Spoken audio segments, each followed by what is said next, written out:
에베소서 1장 1절과 2절 우리 함께 보겠습니다. 자, 하나님 말씀 이와 같습니다. 하나님의 뜻으로 말미암아 그리스도 예수의 사도된 바울은 에베소에 있는 성도들과 그리스도 예수 안에 신실한 자들에게 편지하노니 하나님 우리 아버지와 주 예수 그리스도를 조차 은혜와 평강이 너희에게 있을지어다. 아멘. 여기 본문 1절, 2절 말씀을 통해서 나는 누구인가 이걸 우리가 함께 나누도록 하겠습니다. 여러분들은 내가 누군지를 분명히 알고 계세요? 나는 누구인가? 이 질문에 대한 해답을 여러분들이 분명하게 갖고 계신지 모르겠어요. 어떠세요? 한번 스스로에게 한번 물어보세요. 나는 누구인가? 나는 누구인가? 자, 오늘 이 말씀을 통해서 이것을 우리가 중심적으로 살펴보도록 하죠. 이 에베소서는 바울이 기록한 거죠. 바울이 에베소 교회에게 보내는 일종의 그 편지로서 기록된 내용이 바로 에베소서입니다. 이것은 이제 바울이 옥에 갇혔을 때에 옥에서 기록한 옥준서신이라 이렇게도 말하는 그런 성경입니다. 이것을 기록한 목적은 비밀을 우리에게 더 깨닫게 하기 위해서 기록하였습니다. 그러니까 어떤 비밀일까요? 우리는 우리의 자신을 잘 몰라요. 성경적으로, 영적으로 나는 누구인가, 우리는 누군가를 잘 몰라요. 그래서 우리가 교회인데 이 교회의 신비, 그리스도의 몸된 교회의 신비, 신비라는 건 뭔가 좀 이렇게 감추어져 있기도 하고 우리가 쉽게 알 수 없는 것들인데 이러한 그리스도의 몸된 교회의 비밀을 우리에게 더욱더 분명하게 알게 하시기 위해서 바울을 통해서 이 에베소서를 기록해서 주고 있습니다. 그래서 목적이 뭐냐면 그리스도의 몸된 교회 지체의 신비, 그 교회는 어떤 것인가 하는 것을 우리에게 가르쳐 주시는 너무나 또 중요한 하나님의 말씀입니다.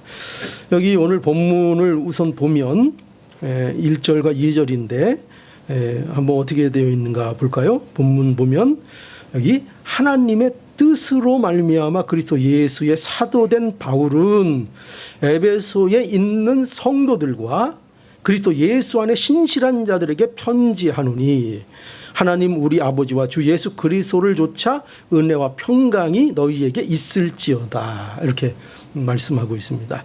이게 에베소서의 그러니까 서론 부분이에요. 이 부분이 서론 부분인데 바울은 여기에서 세 가지를 밝히고 있어요. 뭔가 하면 바울은 먼저 이게 편지 형식을 띠고 있으니까 여러분들은 편지를 보내면 맨 먼저 뭘 쓰겠어요? 내가 누군가 소개하겠죠, 그죠? 안녕하십니까? 저는 LA 우리 장로교회 김인식 목사입니다. 이렇게 하듯이 여기 보면은 바울은 먼저 자신이 누군가를 소개하고 있고 그리고 두 번째로는 이 편지를 누구에게 쓰고 있는가 하는 것을 밝히고 있고 이제 세 번째로 나오는 것이 이제 인사말로 되어 있습니다. 이렇게 세 가지를 여기 기록하고 있습니다. 그런데 이게 뭐 이렇게 중요하냐? 이걸 뭐 굳이 우리가 이렇게 자세하게 살펴봐야 되느냐? 이런 생각을 우리가 할 수 있는데 뭐든지 여러분 서론이 생각보다 굉장히 중요합니다. 여러분 책을 읽을 때에도요 서론이 뭔지를 잘 파악해야 앞으로 그 책의 내용이 무엇으로 전개될까를 바로 방향을 잡고 책을 읽어나가게 돼 있습니다. 그렇기 때문에 서론이 그만큼 우리가 생각하는 것 이상으로 중요한 것이 이제 서론입니다. 성경도 마찬가지입니다. 또 특히 이런 서신서 같은 경우에도 바울이 분명한 목적을 가지고 어떤 의도로 쓴 것인가를 알기 위해서는 이 서론 부분을 그냥 지나쳐서는 안 됩니다. 그래서 이 서론이 매우 중요한데 바울은 이 자기소개와 편지의 수신자 그리고 문안 인사라는 이 내용을 통해서 에베소서의 신비로운 진리를 깨닫게 하기 위해서 우리가 뭘 먼저 알아야 되는가 하는 것을 이 서론 부분에서 이제 바울이 우리에게 알려주고 있습니다. 자, 그래서 뭘 알려주고 하는가, 그것이 뭐냐 할 때 첫 번째로 여기서 우리에게 이거를 알려줍니다. 뭐냐면 이 말씀은, 그러니까 바울이 에베소 교회에게 주고 있는 이 기록한, 옥중에서 기록한 이 말씀은 교회에게 주시는 하나님의 말씀이다. 이거부터 알아야 된다는 겁니다. 이게 전제입니다. 우리가 하나님의 말씀을 대할 때에, 또 에베소 교회가 사도 바울의 이 에베소서를 대할 때에 가장 먼저 알아야 될 전제가 뭐냐 하면, 이 전제가 있지 않고는 이 말씀을 읽을 의미가 없어집니다. 어떤 전제일까요? 이 말씀은 하나님께서 교회에게 주시는 하나님의 말씀이다, 이겁니다. 여러분, 바울은요, 이 에베소서를, 에베소 교회가 단순히 편지로 받기를 원하지 않습니다. 하나님의 말씀으로 받기를 바울은 원하고 있습니다. 그렇죠? 그래서 바울은 자기 자신을 소개할 때 뭐라고 소개했는가 하면, 그래서 이렇게 소개합니다. 어떻게 소개합니까? 하나님의 뜻으로, 하나님의 뜻으로 말미암아 그리스도 예수의 사도된 바울, 이렇게 자기를 소개하고 있죠. 그리고 바울이 여기에 소개를 보면 이 자기 소개에 있어서 가장 신경을 쓰고 있는 게 여러분 뭐라고 보이십니까? 뭘 신경 쓰고 있죠? 뭔가 하면은 하나님의 뜻을 강조하고 있죠. 하나님의 뜻으로 사도가 됐다는 사실을 바울은 신경 쓰고 있는 것입니다. 그러니까 바울 자신이 그리스도 예수의 사도된 것은 사람의 뜻으로 난 것이 아니고 하나님의 뜻으로 된 것이라는 것을, 그죠? 바울은 여기 강조하고 싶은 겁니다. 그걸 강조하고 싶은 거예요. 여러분, 그러면은요, 바울이 왜 이걸 강조할까요? 왜 바울은 자신이 하나님의 뜻에 의하여 그리스도의 사도된 자라는 것을 왜 이렇게 강조해야만 할까요?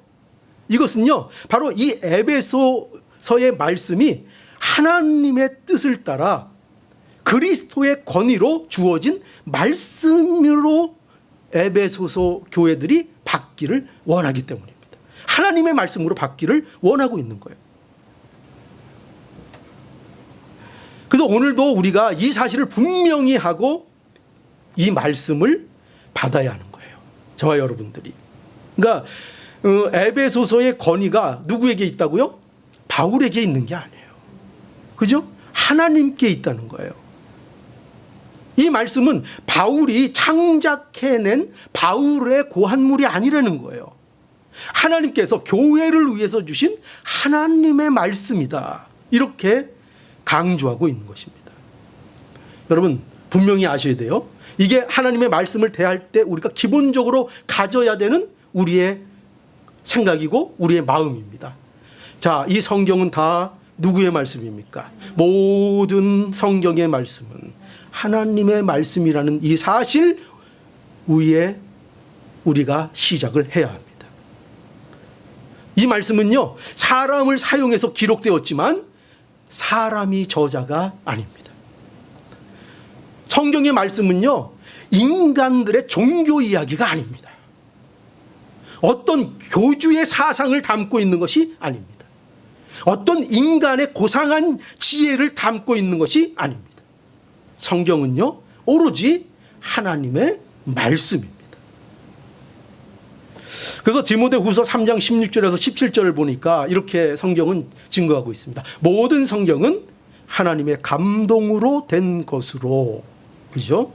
교훈과 책망과 바르게 함과 의로 교육하기에 유익하니 이는 하나님의 사람으로 온전케 하며 모든 선한 일을 행하기에 온전케 하려 함이라고 말씀하고 있습니다.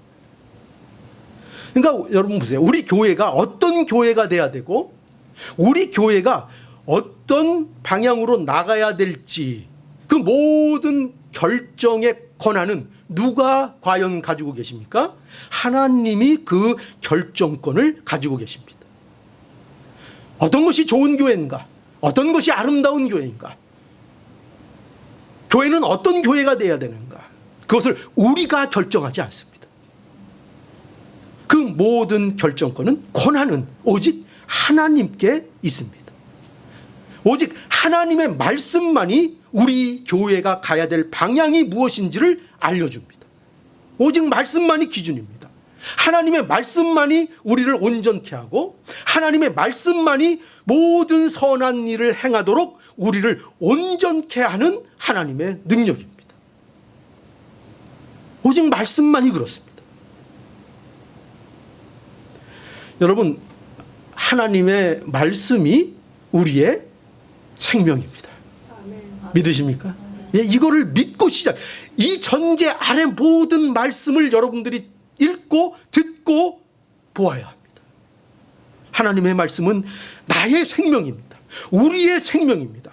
하나님의 말씀이 우리를 자라나게 합니다. 우리를 영적으로 풍성케 합니다. 말씀이 우리를 풍요롭게 하고, 말씀이 우리를 천국의 시민으로 누리게 하고, 말씀이 천국의 모든 풍요로움을 우리의 풍요로움으로 누리도록 말씀이 우리에게 가르칩니다. 말씀이 중요합니다. 여러분, 말씀이 우리를 복되게 하는 것입니다. 돈이 우리를 복되게 하는 것이 아닙니다. 어떤 사람이 우리를 복되게 하는 것이 아닙니다. 어떤 환경이 우리를 복되게 하는 것이 아닙니다. 우리를 복되게 하는 것은 오직 하나님이 우리에게 주신 하나님의 말씀입니다. 말씀이 우리에게 생명입니다. 성경에 기록된 모든 말씀은 모두가 우리에게 주신 하나님의 말씀입니다. 하나님의 말씀입니다. 이걸 꼭 기억하셔야 됩니다. 이 사실을 알고 하나님 말씀을 듣고 예배에 참여하시는 우리 모두가 될 수 있기를 간절히 바랍니다. 자, 그리고 두 번째로 무엇을 알아야 되는가 할 때, 두 번째로 그리스도인이 누군지를 먼저 알아야 된다. 그것을 우리에게 말하고 있습니다. 그리스도인들이 누구인지를 바로 알아야 된다. 에베소 교회가 에베소서를 대할 때에 가장 먼저 알아야 할 것은 바로 다른 게 아니고요. 자신들, 그 말씀을 받고 있는 자신들이 누군가를 먼저 아는 것이 중요합니다. 사도 바울은 에베소 교인들이 이 에베소서 말씀을 대할 때에 자신들이 누구인지를 분명하게 인식하고 이 말씀들을 보고 듣기를 원하고 있습니다. 그래서 사도 바울은 이 에베소서의 수신자들에서 어떻게 묘사하고 있는가 하면, 바울의 믿는 바를, 바울이 분명히 아는 바를 증거하고 있습니다. 뭐라고 말하고 있는가 하면, 여기 에베소에 있는 성도들과 그리스도 예수 안에 신실한 자들이라고 말을 하고 있습니다. 이게 바울이 그냥 하는 얘기가 아닙니다. 바울은 이렇게 분명히 믿고 하는 겁니다. 바울은 이것이 사실이라는 것을 알고 이렇게 말하고 있는 것입니다. 바울은 에베소 교인들에 대하여 분명하게 말합니다. 그들을 누구라고요? 성도라고 부르고 있습니다. 여러분, 이것이요 굉장히 중요한 말씀이에요. 바울은 지금 에베소 교회에 어떤 특별한 사람들에 대해서 성도라고 하는 것이 아니에요. 무슨 죄를 짓지 않고 완벽한 어떤 사람들에 대해서 성도들이요 이렇게 말하고 있는 게 아니에요. 지금 예수 그리스도를 믿는 모든 자들에 대하여 성도라고 말하고 있는 거예요. 여러분, 그러니까 보세요. 바울이 에베소 교인들을 성도라고 부르는 것은 그들의 어떠함을 보고 성도라고 부르는 게 아니라는 거예요. 그들이 얼마나 도덕적으로 윤리적으로 경건한 모습을 갖고 있는가, 그들이 얼마나 열심을 부리는가, 그들이 얼마나 봉사를 많이 했고, 그들이 얼마나 헌금을 많이 했고, 이런 것을 가지고 성도라고 부르고 있지 않다는 거예요. 그런 것이 아니라 바울은 하나님께서 예수 그리스도 안에서 그들에게 이루신 것을 근거로 해서, 오직 예수님이 하신 일이 뭔가, 그리고 그 예수 그리스도를 이름을 부르는 자들에 대하여 성도라고 부르고 있다는 것입니다. 그러니까 여러분, 우리는요, 성도라고 부르는 이유를 우리가 분명히 알아야 됩니다. 우리가 성도님 그러잖아요. 누구누구 성도님, 그죠? 성도, 교회의 성도 이렇게 우리가 부르는데 그렇게 왜 도대체 날 성도라고 부를까? 그 이유를 분명히 아셔야 됩니다. 그 뭐냐면요, 그것은 우리가 완벽해서 그렇게 부르는 게 아니에요. 우리가 뭐 잘났거나 우리가 내놓을 만한 게 있어서 정말 누가 봐도 저 사람은 어이구 거룩해, 그런 모습 때문에 우리를 성도라고 부르는 게 아니에요. 여러분, 그렇게 여기자면요, 우리 가운데 누가 성도라고 불릴 수 있겠어요? 누가? 그저 잘하면 저 정도? 또 이렇게 하면 또 김 목사 교만하다 또 이럴 건데, 뭐 이 정도는 애교로 넘어가실 수 있죠.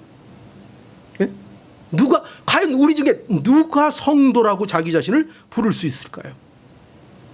그래서요, 이 성도라고 부르시는 이 하나님의 이 부름은요, 우리가 완벽해서가 아니고 이유는 단 하나예요. 뭐냐면 하나님께서 우리를 구별하셨다는 거예요.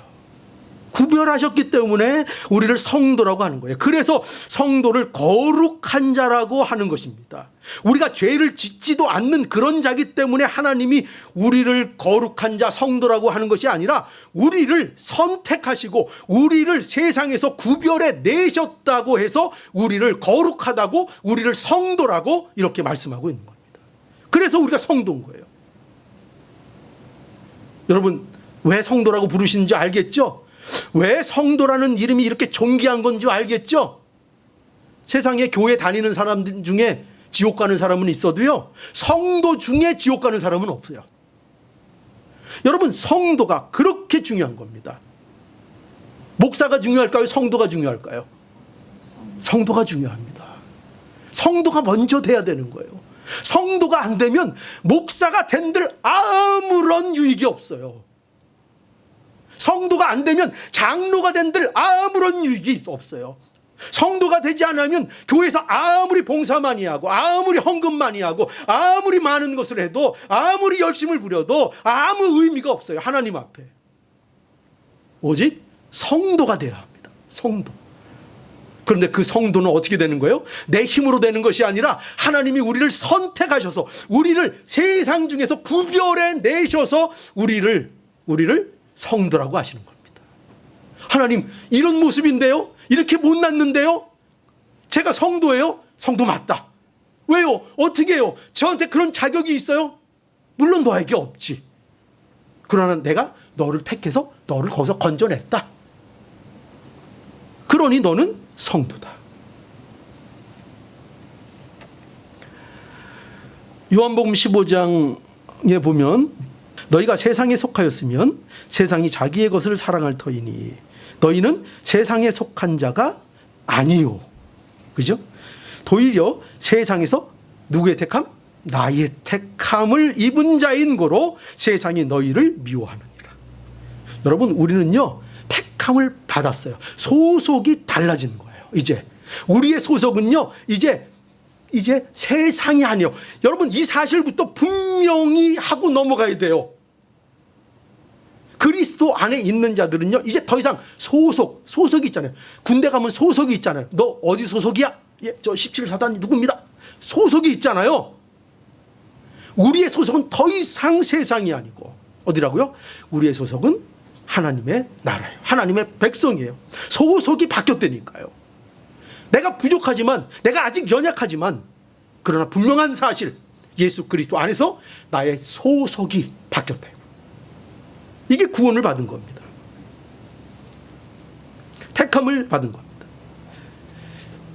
택함을 받았다는 건요, 뭘 전제로 할까요? 여러분, 누군가를 택했어요. 뭔가를 내가 택했어요. 펜이 많이 있는데 그 중에서 펜 하나를 택했어요. 그럼 택한 것은 뭐를 위해서 택한 거겠죠? 뭔가를 하기 위해서 택한 거예요. 그러니까 택함을 받았다는 것은 특별한 목적이 거기에 있다는 것을 전제하는 거예요. 그냥 택하신 게 아니에요. 그냥 그리스도인이 된 게 아니에요. 하나님의 목적을 이루기 위하여 우리를 부르셨어요. 하나님의 목적. 그 하나님의 목적은 뭐예요? 간단해요. 하나님의 영광을 이 땅에 나타내시는 거예요. 하나님의 어떠하심, 하나님의 그 풍성하심, 그 하나님의 자비하심, 그 하나님의 지혜로우심, 그 하나님의 선하심을 이 땅에 하나님께서는 나타내기를 원하신다고요. 그거를 우리에게 특별한 사명으로 하나님께서 주셨습니다. 그게 우리의 삶의 목적인 거예요. 우리를 택하신 목적인 거예요. 여러분, 왜 특별해지는가? 하나님이 택하셨기 때문에 특별해지는 거예요.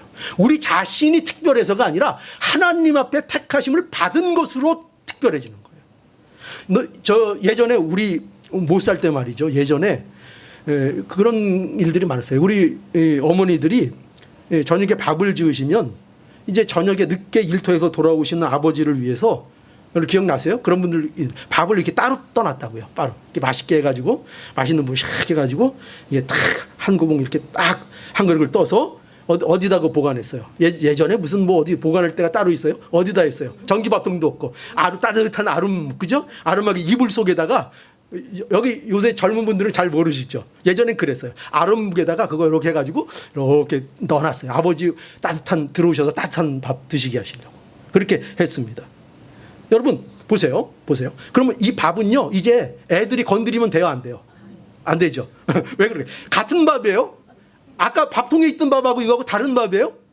같은 밥이에요. 근데 왜 그렇게 특별해졌죠?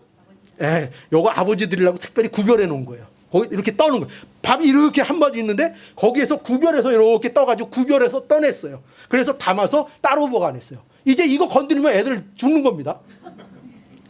이거 아버지한테 드려야 되는 거예요. 왜 이 밥이 특별해진 거예요? 구별돼서. 이게 마찬가지예요. 우리 모두가 왜 특별한가? 우리가 특별해서가 아니라 우리 다 연약해요. 우린 다 부족해요. 다 못난 짓을 얼마나 많이 하는지 몰라요. 아브라함도 그랬잖아요. 믿음의 조상도. 그런데 우리를 왜 특별하게 모여주시나? 하나님께서 우리를 선택하셔서 우리를 구별해 내셨기 때문이에요. 성경은 그걸 얘기하는 거예요. 그래서 존귀하다는 거예요. 베드로전서 2장 9절에서 10절 보세요. 오직 너희는 택하신 족속이요 왕같은 제사장들이요 거룩한 나라요 그의 소유된 백성이니 이는 너희를 어두운 데서 불러내어 그의 기이한 빛에 들어가게 하신 자의 아름다운 덕을 선전하게 하려 하심이라.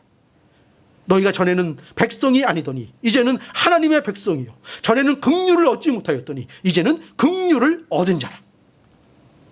아멘이죠? 아멘이죠? 그리스도인들이 누군가를 지금 쭉 나열하고 있습니다. 그리스도인들은 누구예요? 여기 나온 대로 택하신 족속이요 왕같은 제사장이요 거룩한 나라 그의 소유된 백성. 여러분 이게요 무슨 훌륭한 사람들 의인전 얘기하는 게 아니에요. 성국의 영웅들을 얘기하는 게 아니에요. 누구에 대한 얘기예요? 바로 바로 우리에 대한 얘기예요.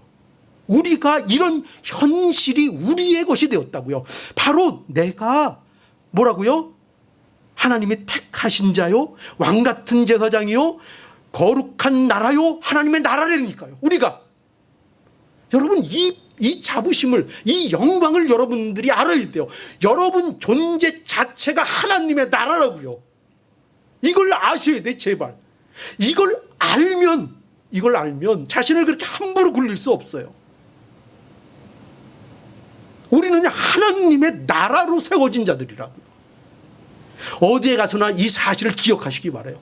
이 사실을 기억해서 언제나 자신에게 외치세요. 어떤 어려움을 당하고 어떤 일들을 당할 때마다 나는 하나님의 나라다. 내가 하나님의 나라다. 나는 이제 왕같은 제사장이다.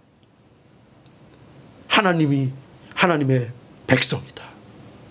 이것이 그리스도인 우리의 현실입니다. 저와 여러분들의 현실이에요. 가장 우리 오늘날 성도들에게 안타까운 현실은 뭔지 아세요? 우리에게 되어진 이 현실을 믿지를 못하는 거예요. 언제나 이게 가장 큰 문제. 이것만 제대로 믿으면, 성도들이 이것만 제대로 믿기 시작하면 난리들이 날 텐데 이거를 안 믿어요.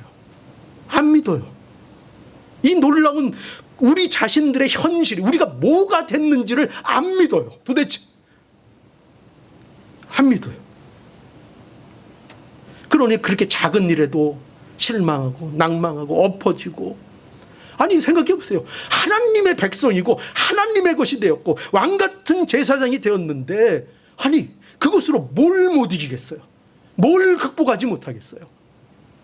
근데 왜 우리가 이렇게 자꾸 연약한 모습, 넘어지고 좌절하고 절망하고 낙담하고, 왜 그렇게 되는가? 이 사실을 우리가 제대로 믿지 못하기 때문입니다. 그러니까 여러분, 그 교인들이요, 여러분 주위에서 들으세요. 그러니까 어떤 교인들이 좀 잘못하는 거 보이잖아요. 그죠? 어떤 교인들이 좀 잘못했다고 해서, 어떤 부족하고 연약한 면이 있다고 해서 이렇게 얘기하면 안 돼요. 당신 그러고도 성도야? 이런 말 하면 안 돼요. 이런 말을요 함부로 하면 안 돼요. 하나님께서 예수 그리스도 안에서 이루신 일로 성도라고 하나님이 하세요. 하나님이. 그런데 우리가 뭔데 그런 존귀한 성도에 대해서 뭐 실수한다고 그걸 가지고 성도가 그러는데 그러고도 내가 성도라고 얘기할 수 있어? 이렇게 말을 함부로 하면 안 돼요. 여러분 따라합시다. 말 조심합시다. 진리입니다. 진리. 우리 성도 화목을 이루는 진리. 뭐 진리가 거창한데 먼 데 있는 게 아니에요. 말 조심해야 돼요. 말 언제나. 우리 모두가 이 말씀을 항상 담아야 합니다. 그리고 여기 보면은요, 성도가 어떤 존재인지 또 이렇게 보여주는 중요한 표현이 또 하나 있는데, 그것은 여기 바울이 이 성도를 뭐라고 표현하고 있는가? 그리스도 안에 있는 신실한 자들, 이렇게 표현하고 있어요. 그리스도 안에 있는 신실한 자들. 이것은 성도들에 대한 또 다른 표현입니다. 그래서 이 표현은 성도들의 특성을 이제 잘 보여주는데, 어떤 특성을 보여주는가 하면은, 성도는 예수 그리스도 안에서 신실한 자들이다 하는 것을 말하고 있는 거예요. 근데 그 예수 그리스도 안에서 신실한 자라는 이 말은 그리스도 안에서라는 이 표현을 통해서 그리스도와의 연합을 말하고 있는 거예요. 그러니까 성도는 누구냐 할 때 그들은 신실한 자들이래요. 그런데 무엇 때문에 신실한가? 무엇으로 말미암아 신실한가 할 때 그것은 그리스도와의 연합을 통하여. 그리스도와의 연합이 핵심이에요. 그리스도와의 연합. 그러니까 여러분 성도는 기억하세요. 성도는 어떤 사람인가 할 때 기억하세요. 성도는 그리스도 안에 있는 사람. 그게 성도예요. 그리스도와 연합된 존재. 그게 그리스도인이에요. 여러분 이 연합은요 정말 중요한 진리입니다. 그리스도와의 연합. 아마 이 여러 가지 신비한 진리가 기독교 안에 있지만 저는 이 연합의 진리야말로 정말 기독교의 가장 신비로운 진리가 아닌가, 저는 그렇게 생각을 해요. 이보다 더 아름답고요, 이보다 더 신비하고요, 이보다 더 영광스러운 것은 아마 이 우주에 없을 겁니다. 아니 이 사실은 이 모든 존재하는 우주는 이 진리의 풍성함을, 이 진리의 신비함을, 이 진리의 영광을 우리에게 알게 하기 위해서 이 모든 우주가 존재한다고 봐도 저는 무방하다고 생각해요. 그만큼 그리스도와 우리의 연합의 관계, 이 연합이라는 거, 이것이 얼마나 신비로운 건지 모릅니다. 생각해 보세요. 성도는 누구와 연합이 된 존재라고요? 그리스도와. 이거보다 여러분 신비한 일 들어본 적 있어요? 이거보다 놀라운 거 들어본 적 있어요? 이거보다 더 큰 일 여러분들이 세상에서 찾은 거 있어요? 세상에 우리가 누구하고 하나가 된다고요? 옆에 남편이 아니고 누구하고 하나가 된다고요? 그리스도와 연합이 된다는 거예요. 그리스도와 우리가 한 몸이 된다는 거예요. 모든 만물의 주인이요 원천이요 창조주시요 운행자이신 그리스도 성자와 우리가 한 몸이 된다는 거예요. 한 몸이라는 거예요. 여러분 이거는요 무슨 시적인 표현인가? 아니에요. 상징적인 표현인가? 아니에요. 우리에게 실제적으로 영적으로 이루어진 일을 얘기하는 거예요. 그리스도가 우리의 머리예요. 우리는 그리스도와 한 몸이 된 거예요. 그리스도와 한 몸이 아니면 그리스도인이 아니에요. 우리는 그리스도와 한 몸이 된 거예요. 그러니까 우리는요, 그리스도의 지체죠. 그죠? 우리는 그리스도의 지체입니다. 우리는 그리스도의 한 몸입니다. 그러면 그리스도의 기쁨이 당연히 누구의 기쁨일 것 같아요? 내 기쁨이 되는 거죠. 그러니까 여러분들이 이걸 확인하시면 돼요. 내가 그리스도와 하나인가? 여러 가지로 우리가 테스트해 볼 수 있지만, 먼저 하나는 그리스도, 그분의 기쁨이 나의 기쁨인가? 그분이 기뻐하는 그것을 나도 기뻐하는가? 예수님이 이루신 그것이 내 기쁨이 되고 있는가? 그죠? 만약에 그 기쁨이 내 기쁨이 되고 있다면 우리는 분명히 그리스도 안에 있는 자들입니다. 그리스도의 안타까움이 내 안타까움이 되고 있는가? 그것을 함께 느끼는 자가 된 것입니다. 얼마나 놀라운 일이에요. 자, 여러분 다시 묻습니다. 확인합니다. 우리는 누굽니까? 우리는 누굽니까? 오늘 아름다운 단어 너무 어렵게 대답하려고 하지 마시고요. 자, 우리는 누굽니까? 성도입니다. 너무나 분명한, 이거 아시면 돼요. 언제나 이거 잊지 않으면 돼요. 우리는 또 누구입니까? 그리스도 안에서 우리는 신실한 자들입니다. 이 자리로 하나님이 예수 그리스도로 말미암아 우리를 불러주셨습니다. 예수 그리스도를 믿는 이런 존재로 우리를 불러주셨습니다. 자, 마지막으로 세 번째, 우리에게 이 본문 말씀은, 이 서론의 부분은 우리에게 가장 필요한 것이 무엇인지를 우리에게 알려줍니다. 여기 우리가 누군가를 알려면 또한 우리에게 가장 필요한 것이 또 무엇인가를 아는 것도 중요합니다. 뭐가 우리에게 중요한가 할 때, 여기 사도 바울은 에베소 교회가 그것에 대해서 어떻게 알기를 원하고 있는가 하면 2절을 한번 볼까요? 2절. 우리 2절을 함께 읽어보죠. 2절. 자, 준비되셨어요?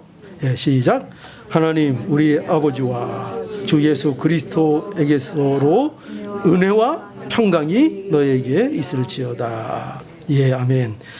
여기 보니까 사도 바울은 여기 이제 인사말인데, 여기 인사말에 뭐라고 인사를 하고 있는가 하면, 하나님 우리 아버지 주 예수 그리스도에게로서 은혜와 평강이 너에게 있을지어다, 이렇게 얘기해서 여기 은혜와 평강에 대해서 얘기하고 있어요. 그죠? 은혜와 평강.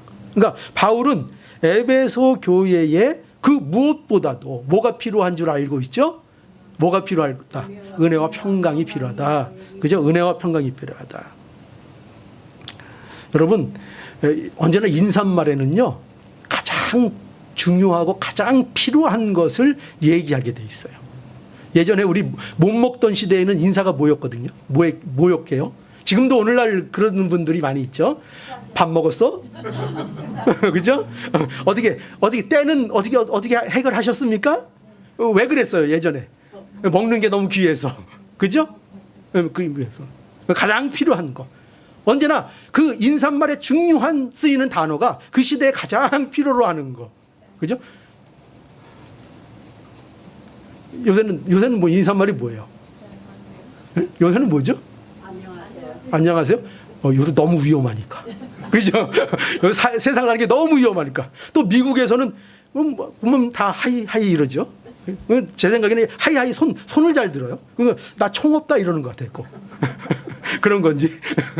나 괜찮아? 공격 의사 없어? 이러는 건지. 하여튼 인사들은 다 그 상황에 따라 가장 중요한 게 뭔지를 나타내는 중요한 표현들을 쓰는 거예요. 그런데 지금 사도 바울은 에베소 교회에게 무엇이 있기를 원한다고요? 은혜와 평강이 있기를 원하고 있습니다.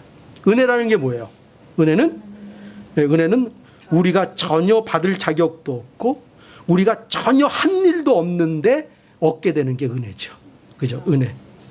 우리가 어떤 호의를 받을 만한 아무런 이유도 조건도 가지고 있지 않은데 나에게 공짜로 주어지는 것. 그것이 은혜죠. 은혜. 그런데 여러분, 성도가 되면요, 알게 되는 게 뭔지 아세요? 요까지는요, 세상 사람들도 알아요. 근데 정말 성도가 돼야 알 수 있는 게 뭐냐면요, 그런데 이 은혜가 우리에게 은혜가 되기 위해서는요, 실로 엄청난 대가가 치러졌다는 사실을 성도가 되면 알아요. 나를 위해서 예수 그리스도께서 십자가를 지셨구나.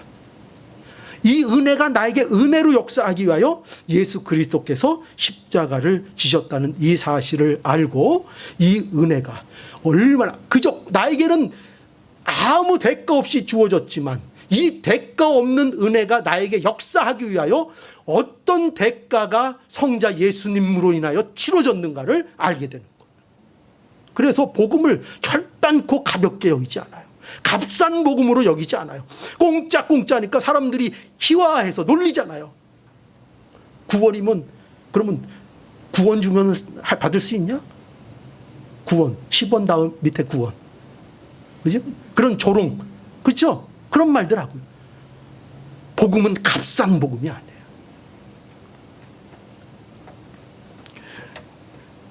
그리고 우리가 모든 것이 은혜라는 이 사실을 알게 될 때, 내가 구원을 받은 것이 은혜이고 내가 살아가는 것도 은혜이고 나의 모든 것이 은혜라는 사실을 우리가 알게 되는 거예요. 이거 성도가 되면 이걸 알게 돼요. 내가 살아가는 모든 일에 하나님의 은혜가 필요하다는 것을 알게 돼요. 오늘 우리에게 필요한 것은 돈이 아니라, 무엇을 얼마나 가졌는가가 아니라, 이런 것이 아니라 우리에게 필요한 것은 언제나 하나님의 은혜라는 것을 알게 돼요.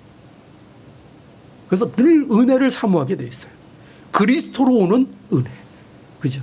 그리스도로 오는 은혜.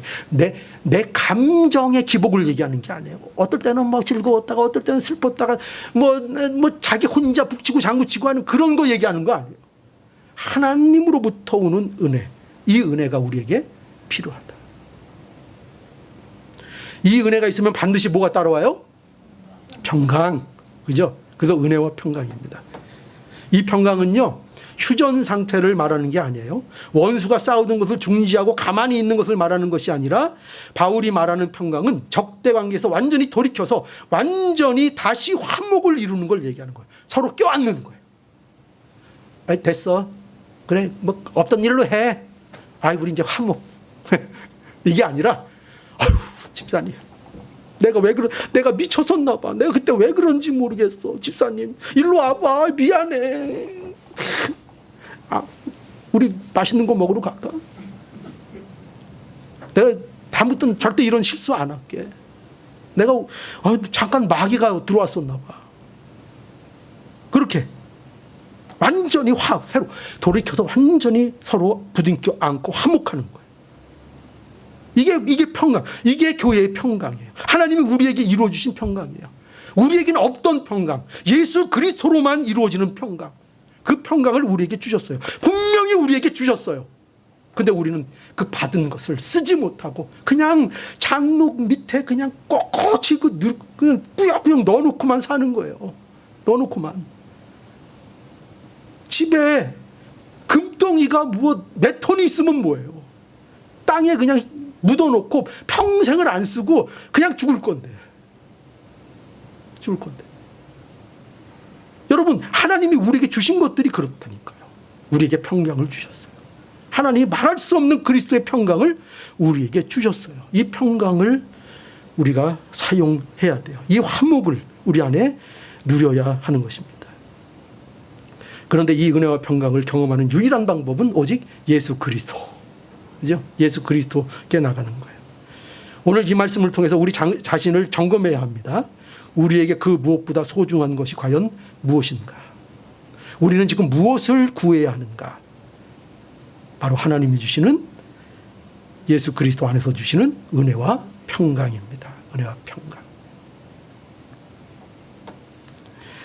하나님께서 우리에게 말씀을 주실 때요, 이 말씀을 통해서 이 은혜와 평강을 너희들이 확인하고 누리라고 말씀을 우리에게 주시는 거예요.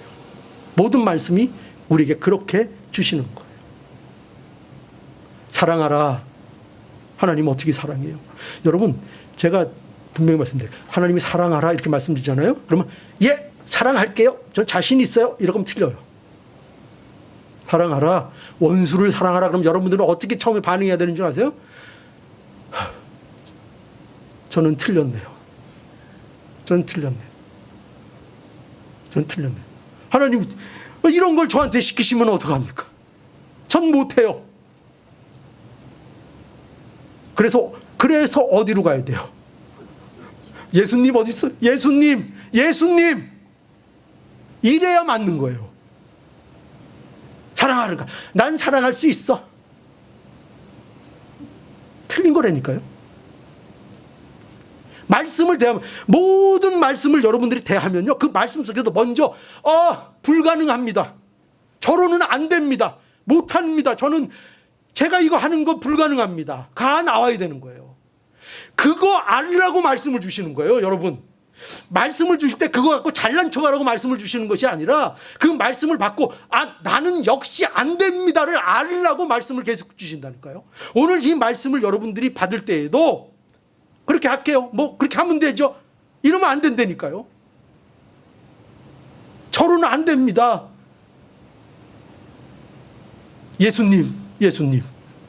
예수님께로 나가야 되는 거예요. 그래서 제가 늘 강조하죠. 모든 말씀의 결론은 누굴 바라봐야 된다? 예수께로 향하는 눈이 돼야 되는 거예요. 그 결론이 나지 않으면 전부 다 듣는 말씀이 잘못된 거예요. 잘못 말씀을 받고 있는 거예요. 우리는 예수 그리스도께로 오늘도 나아갈 수밖에 없어요. 왜? 말씀을 듣는 것마다 다 못하는 건데? 여러분, 예수 그리스도를 안 믿는 게 얼마나 교만한 건 줄 아세요? 왜? 원수를 사랑하라? 할 수 있다는 거예요. 왜 예수를 안 봐요? 내가 할 수 있는데 뭘 예수를 봐요? 그죠? 할 수 없다고 정말 느끼고 내 한계를 말씀 속에서 보면 예수 그리스도께로 나갈 수밖에 없는 거예요. 예수 그리스도께로. 그러니 우리는 모든 말씀을 통해서 예수 그리스도께로 나아가 예수 그리스도께서 주시는 은혜와 평강을 구해야 하는 것입니다. 이게 있어야 되는 거예요. 자, 오늘 이 말씀 우리에게 하나님께서 이 에베소서의 말씀을 주신 이유는 분명합니다. 하나님은 오늘 이 말씀을 통해서 예수 그리스도를 통해서 주시는 하나님의 은혜와 평강이 우리 안에 충만해지기를 원하시는 마음으로 이 말씀을 주셨습니다. 그러니 오늘 주시는 이 하나님의 말씀을 우리가 받고 하나님의 말씀으로 받고 우리 성도됨을 확인하시고 그 성도됨의 확인을 통해서 예수 그리스도 안에서 주시는 은혜와 평강을 더하는 복이 우리 모두에게 충만할 수 있기를 간절히 축복합니다. 네, 기도하시겠습니다.